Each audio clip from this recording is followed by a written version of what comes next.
اور جیسے ہی وہ سڑک پر آئے ان کی چیخیں نکل گئیں۔ اوہو، کیا مطلب؟ یہ منظر کیوں غائب ہو گیا ہے؟ کیا اینتھنی مر گیا ہے؟ دفع ہو جاؤ اور دیکھ کے آؤ کہ کیا ہوا ہے، اور خبردار عمران نے اس کے ساتھیوں کے قریب مت جانا، وہ تمہیں فنا کر دیں گے۔ زیلون نے سارڈس اور فتنی سے چیخ کر کہا تو وہ دونوں وہاں سے غائب ہو گئے، جبکہ زیلون بے چینی کے عالم میں ٹہلنے لگا۔ وہ کچھ دیر تک ٹہلتا رہا، پھر اس نے اپنے بیڈ کے نیچے سے شراب کی بوتل نکالی اور اس کا ڈھکن کھول کر ساری بوتل ایک ہی سانس میں پی گیا۔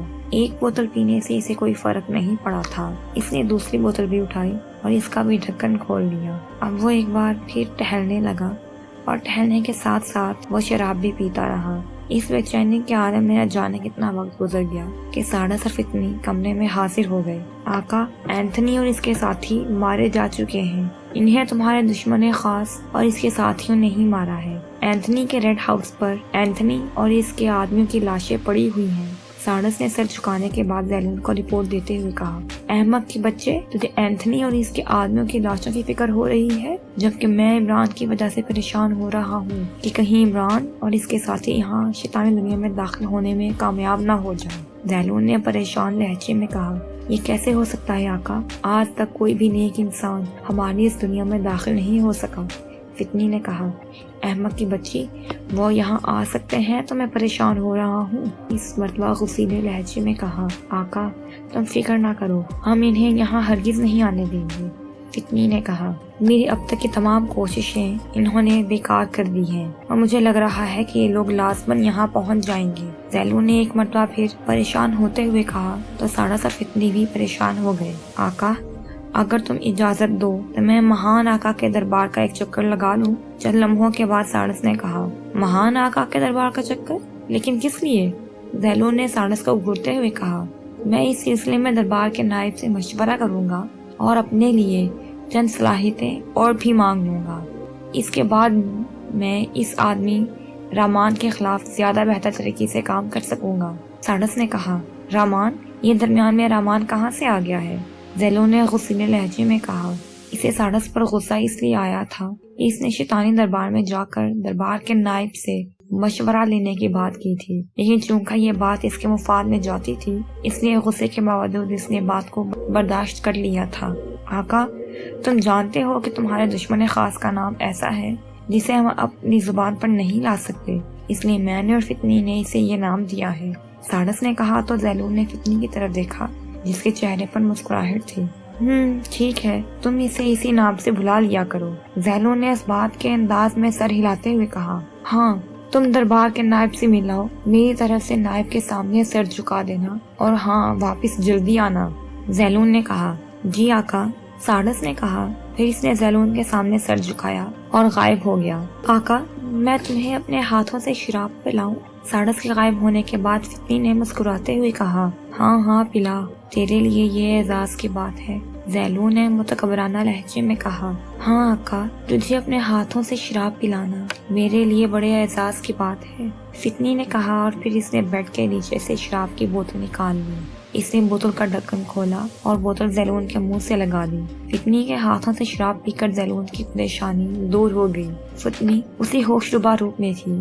زیلون اسے دلچسپ نگاہوں سے دیکھنے لگا۔ فتنی نے اس کی آنکھوں میں جھانکا اور اس کے چہرے پر بھی مسکراہٹ آ گئی۔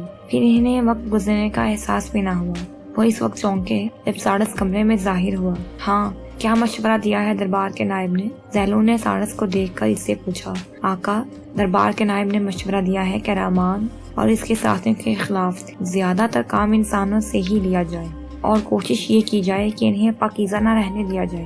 یہ پاکیزہ رہتے ہیں تو ہمارے لیے انتہائی خطرناک ثابت ہوتے ہیں۔ اگر ان کی پاکیزگی ختم کر دی جائے تو یہ ہمیں کوئی بڑا نقصان نہیں پہنچا سکتے۔ سارڈس نے کہا، اس نے کوئی نئی بات تو نہیں کی؟ ہم پہلے ہی ان کے خلاف زیادہ تر انسانوں سے ہی کام لے رہے ہیں۔ زیلون نے منہ بنا کر کہا، ہاں آقا، تمہاری بات بالکل ٹھیک ہے، لیکن آقا ہم نے اب تک ان کی پاکیزگی ختم کرنے کی کوشش نہیں کی۔ اب ہم یہ بھی کوشش کریں گے، اور اگر ہم اپنی کوشش میں کامیاب ہو گئے تو پھر ان کے قریب جا سکیں گے۔ تم ان کی پاکیزگی توڑنے کے لیے کیا کوشش کرو گی؟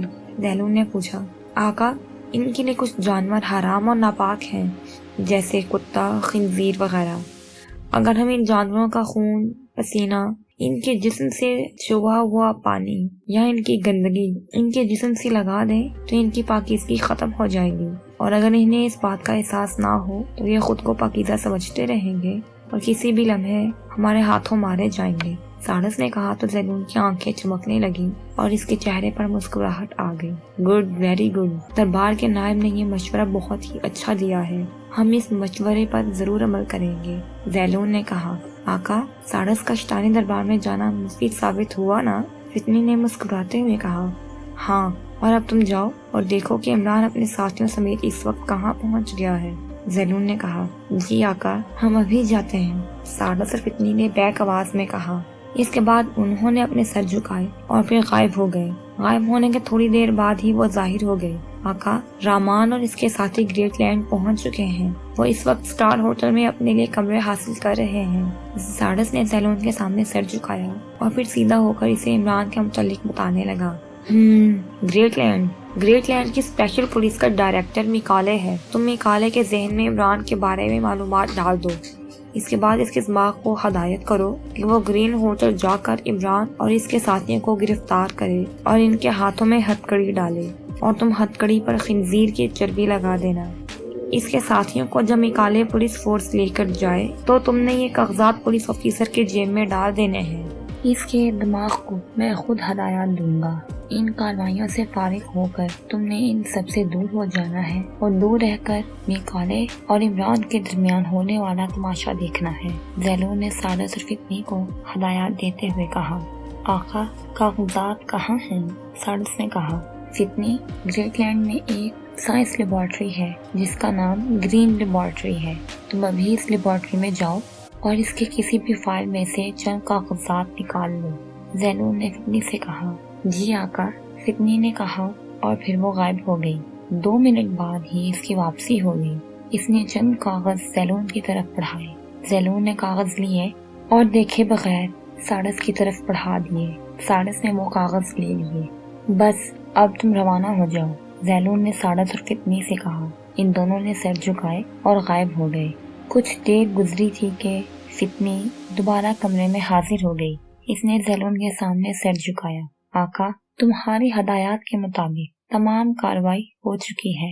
اس وقت میکالے پولیس فورس کے ساتھ اسٹار ہوٹل پہنچ چکا ہے اور رامان سے گفتگو میں مصروف ہے۔ فتنی نے کہا، ہاں، میں نے دیکھ لیا ہے، اور میکالے کے ساتھ جو پولیس آفیسر ہے اس کے دماغ کو میں نے ہدایات دے کر آزاد چھوڑ دیا ہے، وہ بھی اب میری مرضی کے مطابق کام کرے گا۔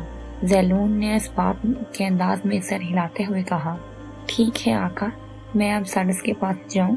فتنی نے زیلون سے اجازت طلب کرتے ہوئے کہا۔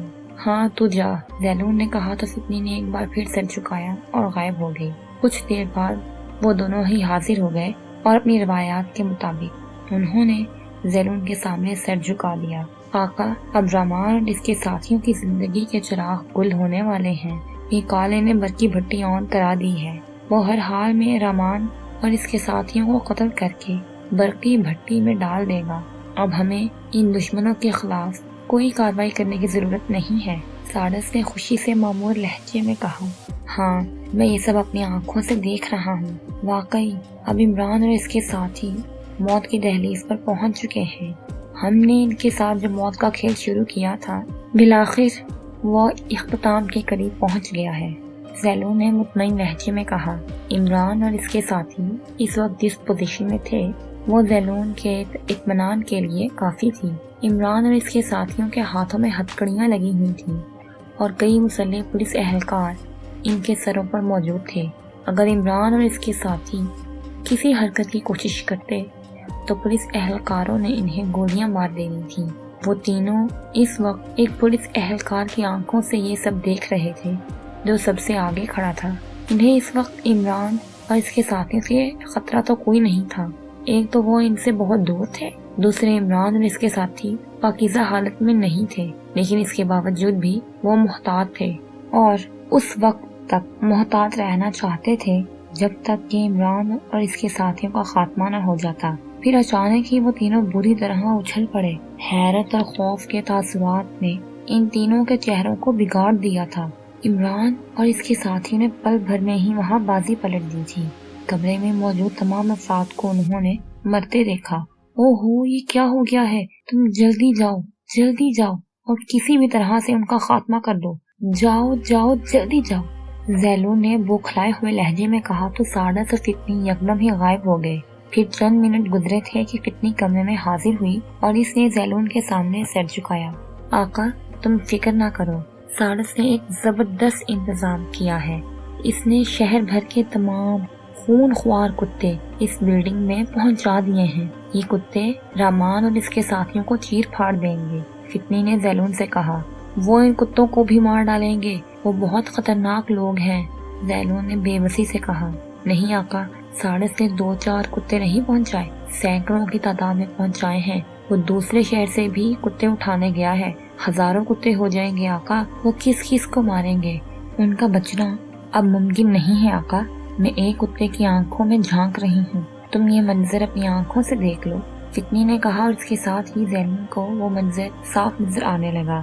واقعی کتوں کی ایک پوری فوج تھی۔ عمران اور اس کے ساتھی کتوں کی اس فوج پر فائرنگ کر رہے تھے۔ فائرنگ کرتے ہوئے وہ آہستہ آہستہ گیٹ کی طرف بڑھ رہے تھے۔ گیٹ پر گریٹ لینڈ پولیس فورس کھڑی ہوئی تھی۔ تمام پولیس اہلکاروں کی آنکھوں میں حیرت اور خوف کے تاثرات صاف دکھائی دے رہے تھے۔ عمران اور اس کے ساتھیوں کی فائرنگ کی وجہ سے کتے رکے ہوئے تھے۔ جیسے ہی عمران اور اس کے ساتھی 2-3 قدم پیچھے ہٹے، کتے 1-2 قدم آگے بڑھ گئے۔ پھر عمران اور اس کے ساتھیوں نے فائرنگ بند کر دی اور گیٹ کی طرف دوڑ لگا دی۔ انہیں بھاگتے دیکھ کر کتے بھی ان کے پیچھے بھاگے اور پھر وہاں بھگدڑ مچ گئی۔ کتے آنن فانن پولیس فورس تک پہنچ گئے۔ کئی پولیس والے بھاگ گئے، کئی نیچے گر گئے۔ جو بھی نیچے گرتا کتے اس پر جھپٹ پڑتے۔ پولیس فورس کی ایک بڑی تعداد سڑک پر آ گئی تھی اور بے شمار کتے بھی سڑک پر پہنچ گئے تھے۔ کتے سڑک پر موجود دوسرے افراد پر بھی جھپٹ پڑے اور وہاں خوف و دہشت سے بھگدڑ مچ گئی۔ عمران اور اس کے ساتھیوں نے اس بھگدڑ سے فائدہ اٹھایا تھا اور وہ وہاں سے غائب ہو گئے تھے۔ یہ آفت زادے پھر بچ گئے ہیں، زیلون نے غصے سے کہا اور ہاتھ ملنے لگا۔ آقا، سارڈس کو دیکھیں، اچانک فتنی نے چیختے ہوئے کہا تو زیلون کو ایک اور منظر نظر آ گیا۔ سارڈس ایک وین میں تھا۔ اس وین کے ڈرائیور کا ذہن سارڈس کے قابو میں تھا۔ وین طوفانی رفتار سے چل رہی تھی اور اسی لمحے زیلون کو عمران اور اس کے ساتھی نظر آئے جو ایک گلی سے نکل کر روڈ پر آ گئے تھے۔ وین طوفانی رفتار سے ان کے سروں پر پہنچ گئی تھی۔ وین جس انداز میں ان کے قریب پہنچی تھی، ان کا وین کی لپیٹ میں آنا طے تھا۔ زیلون کو نسوانی چیخ بھی سنائی دی جو یقیناً جولیا کی تھی۔ اس کے ساتھ ہی زیلون نے عمران اور اس کے ساتھیوں کو اچھلتے دیکھا۔ انہوں نے وین سے بچنے کے لیے چھلانگیں لگائی تھیں۔ ان کی تیزی اور پھرتی حیرت انگیز تھی۔ وہ سب اچھل کر دور دور جا گرے۔ وین کے ڈرائیور کا دماغ سارڈس کے کنٹرول میں تھا، لیکن اس کے باوجود بھی وہ وین کو کنٹرول نہ کر سکا۔ وین طوفانی رفتار سے فٹ پاتھ کی دوسری جانب بنی ہوئی بلڈنگ کی دیوار سے جا ٹکرائی۔ ایک خوفناک دھماکہ ہوا اور وین کے پرخچے اڑ گئے۔ وین ڈرائیور کا جسم کئی ٹکڑوں میں تقسیم ہو گیا۔ وین کے تباہ ہوتے ہی سارڈس اس جگہ سے بہت دور چلا گیا۔ اب سارڈس تو انہیں نظر نہیں آ رہا تھا، لیکن عمران اور اس کے ساتھی منزل سے غائب ہو گئے تھے۔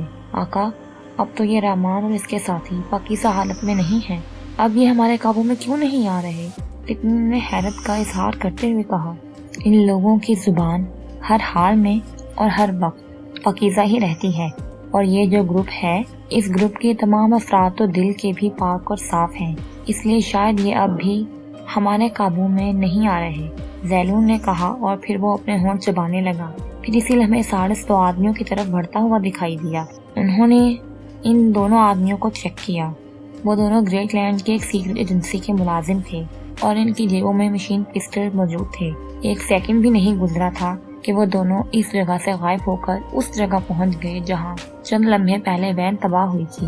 اب عمران اور اس کے ساتھی انہیں دوبارہ نظر آنے لگے۔ وہ وین تباہ ہونے والی جگہ سے تھوڑی دور ہی گئے تھے کہ دونوں سیکرٹ ایجنٹس عمران اور اس کے ساتھیوں کے پیچھے پہنچ گئے اور انہوں نے بجلی کی سی تیزی سے اپنی جیبوں سے مشین پسٹل نکالے اور اگلے ہی لمحے ان دونوں نے عمران اور اس کے ساتھیوں پر فائرنگ کر دی۔